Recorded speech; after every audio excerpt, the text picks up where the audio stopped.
여러분, 인공지능이 바둑을 정복했다는 거 이젠 뭐 상식이잖아요? 근데요, 만약에 그게 전부가 아니라면요?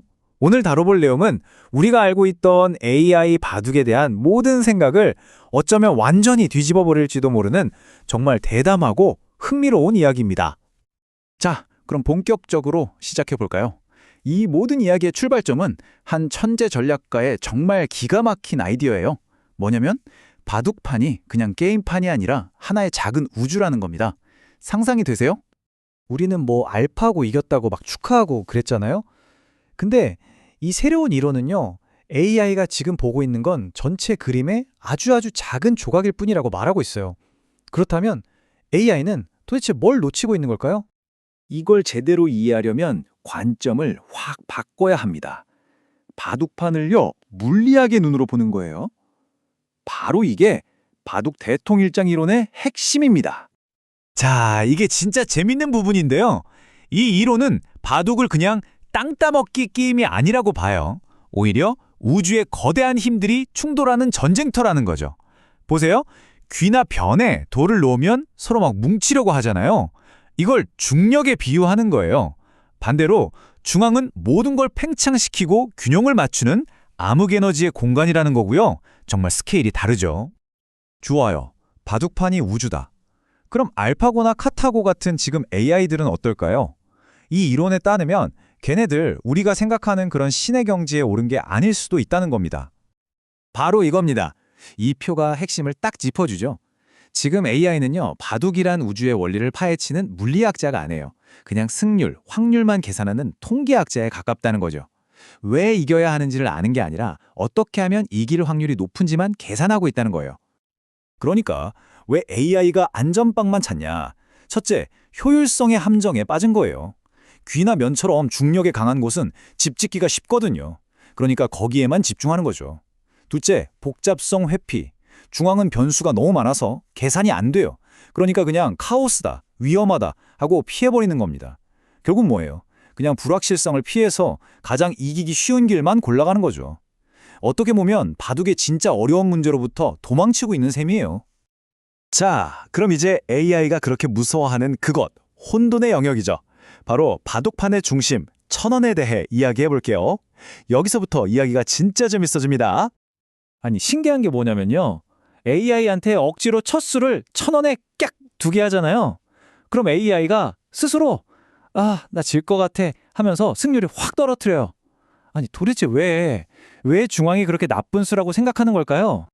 이 이론의 대답은 충격적입니다. 거기가 약해서가 아니라는 거예요. 거긴 바로 특이점, 일종의 블랙홀이라는 겁니다. 엄청난 에너지로 바둑판 전체의 시공간을 휘게 만드는 곳인데 지금 AI는 그 힘을 감당할 능력이 없을 뿐이라는 거죠. 그러니까 1,000원은 나쁜 수가 아니에요. 우리 인류가 아직 핵융합 에너지를 마음대로 못 쓰는 거랑 똑같은 거예요. 그 수가 나쁜 게 아니라 그걸 다룰 능력이 아직 우리에게 그리고 AI에게 없는 거죠. 이건 어쩌면 미래의 초 AI를 위한 수일지도 모릅니다. 자, 그럼 기존 전략에 문제가 있다면 이 우주 모델을 기반으로 한 새로운 전략은 대체 어떤 모습일까요? 이게 바로 바둑의 새로운 퀀텀 점프가 될 수도 있습니다. 바둑을 드는 방법에는 크게 두 가지가 있다고 볼 수 있어요. 왼쪽은 우리가 아는 전통적인 포석, 3차원적으로 집을 짓는 일종의 땅 따먹기죠. 근데 오른쪽은 완전히 다른 개념이에요. 진법. 이건 4차원적인 개념인데 비유하자면 판타지 영화에 나오는 마법진을 치는 거랑 비슷합니다. 진법은요, 집을 짓는 게 아니에요. 눈에 보이지 않는 거대한 에너지 필드를 만드는 겁니다. 이 필드 안에 들어온 상대들은 힘을 못 쓰고 마치 미로에 갇힌 것처럼 무력화되는 거죠. 바둑판 전체의 물리 법칙을 바꿔버리는 그런 개념이라고 생각하시면 돼요. 자, 현재 AI가 이 바둑판에 본다고 쳐요. 그럼 계산기를 딱 두드려 보겠죠. 100집이 55집, 흑집이 50집이네. 그럼 결론은? 100이 5집 이겼습니다. 이렇게 딱 나올 거예요. 그런데 말이죠. 만약에 AI가 지금 완전히 엉뚱한 걸 재고 있다면 어떨까요? 이게 바로 패러다임의 전환인 겁니다. 이긴다는 게 과연 집이 많은 걸까? 하는 근본적인 질문을 던지는 거죠. 미래의 진법 AI는 완전히 다른 계산을 할 겁니다. 영토는 한 10집 졌네? 하지만 중앙에 만든 이 에너지 필드, 이 힘의 가치는 100점이야. 그리고 상궤돌은 갇혀서 탈출 확률 0%. 그럼 최종 결론은? 흑, 불계승 이렇게 되는 거죠. 눈에 보이는 집 몇 개는 이 거대한 세력 앞에선 아무 의미가 없어지는 거예요. 바로 이 지점에서 우리는 바둑의 미래, 그리고 바둑판이라는 우주를 진짜로 이해하는 새로운 AI의 탄생 가능성을 엿볼 수 있습니다.